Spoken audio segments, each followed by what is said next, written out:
Yes, people, welcome back to another transfer video. Finally, we have something to talk about, and this is not something I want to be talking about. This is not a situation I really foresaw the club being in, and this, of course, is regarding the Ederson situation. Ederson has been our number one goalkeeper since 2017. He was there for the Centurions, the Formidables, the Treble, the three-peat, the four-peat, the two back-to-backs. He has been Pep's main cog in his machine.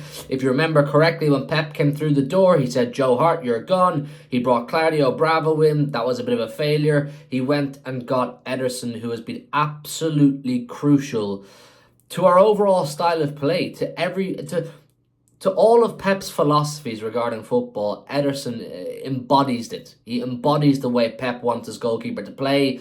And we are now on the verge of potentially losing Ederson this summer to Saudi Arabia.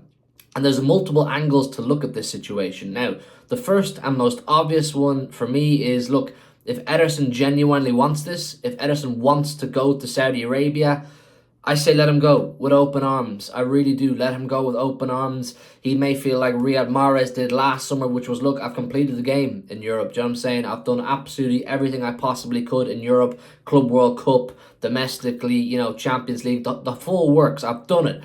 And now it's time to go and get my bag, because apparently Saudi Arabia are offering him something along the lines of 60 million for a 2-year contract, or is it 60 million a year? I'm not sure what the actual terms are, but the word is that he has agreed personal terms. The word is that Ederson has actually agreed personal terms with, I believe it's Al Nasser, which is Cristiano Ronaldo's club out in Saudi Arabia. So he's obviously spoken to them. He likes whatever they're offering, and it's just down to the clubs now. Apparently City are looking for around 30 million for Ederson. Now bear in mind his contract does expire in 2026. So is 30 million a good value for him? I'm not too sure. I don't think so, because if you get 30 million for Ederson, where are you going to go and put that 30 million? Name me another keeper that you say, right, there's our Ederson replacement. Because for those of you saying it's Stefan Ortega, it's not. It's not Stefan Ortega. I promise you it's not Stefan Ortega. Stefan Ortega is a better shot stopper than Ederson. Slightly. He's a better shot stopper than Ederson. But in terms of the overall package of what a goalkeeper is meant to bring for Manchester City, Stefan Ortega, he's not that. I don't want Stefan Ortega to be the number one. I think he's the best backup goalkeeper in the Premier League. But in terms of being our actual number one, build-up play, thread of the needle passes and all that kind of thing, breaking the lines, being almost an extra centre-half at times, I don't think that's Stefan Ortega. Now, is this something Ederson genuinely wants? I've already said, if it is something Ederson genuinely really wants, and he wants to go and get his bag, I say, right, you deserve it. Go and get your bag out in Saudi. Go and get your cash. You'll set up generations of Edersons. You know what I mean? There won't be a hungry Ederson for many generations, and that's totally understandable. But if it's genuinely...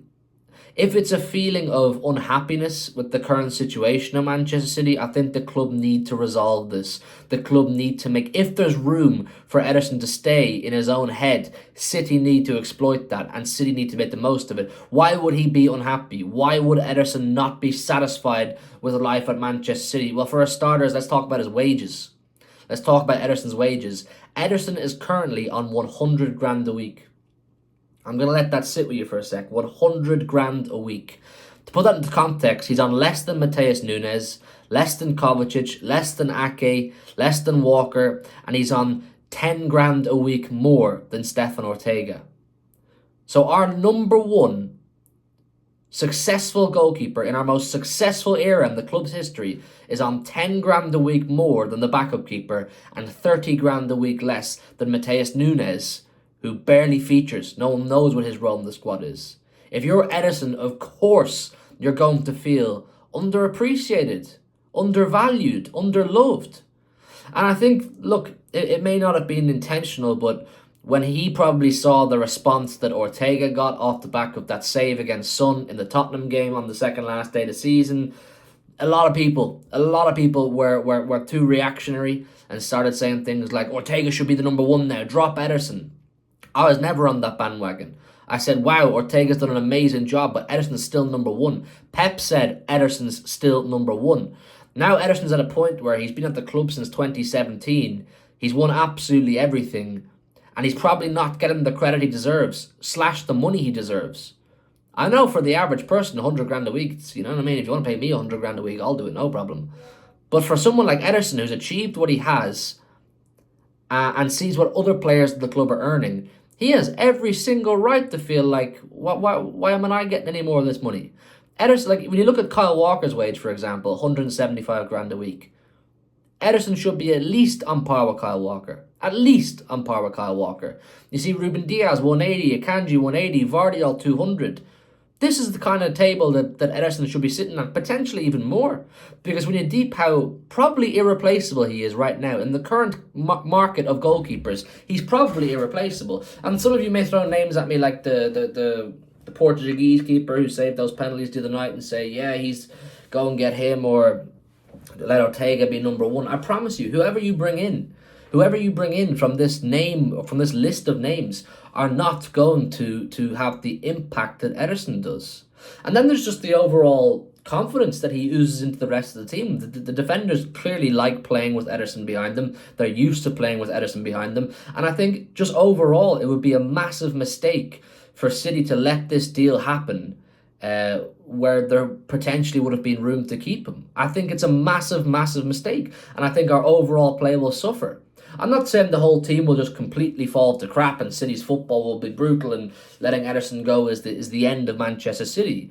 But I definitely think he's one worth fighting for. I really think Ederson is one worth fighting for and saying, look, we're willing to up your wages, give you a better contract. I mean, what age is he now, man? He's only, he's 30, I think. Yeah, he's only 30, so 31 maybe. He's still got in goalkeeper years, a lot of time left to play at the highest level, and I think we need to do the best we can to ensure they're with us. Like, it's kind of hard to judge when you have a squad full of players who've been with us for so long, you know, like the way Moraes was, Sterling's and these kind of guys. Well, maybe not Sterling because he wasn't there for the Champions League one, but Ederson, Moraes, you wouldn't blame Bernardo and De Bruyne for these guys if they wanted to go, because they can say they've completed the game. You know, they can say, if Saudi are offering me crazy money, let me go and get that crazy Saudi money, because there's not much left for me to fight for in Europe. But my thing is, if Ederson feels underloved and underappreciated, City need to rectify that.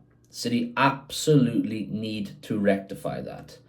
I'm a fan of Stefan Ortega. Like I've said, I really am a fan of Stefan Ortega. I just don't think he's the number one we're looking for. I really don't. I think he's amazing as a backup, but I don't think he's the number one we're looking for. And I think with the personal terms agreed, apparently, Ederson's obviously he's going to ask for the move, or he's pushing for the move, which is daunting. I think City will need to go into the market and get a new goalkeeper. It's sad, man, because I'm a massive, massive fan of Ederson, and I really hope the club can do something about this. Look, let me know your thoughts down below in the comments. Hit the like button, subscribe if you're new, and I'll see you tonight for a late night chat video to talk more about this in a bit.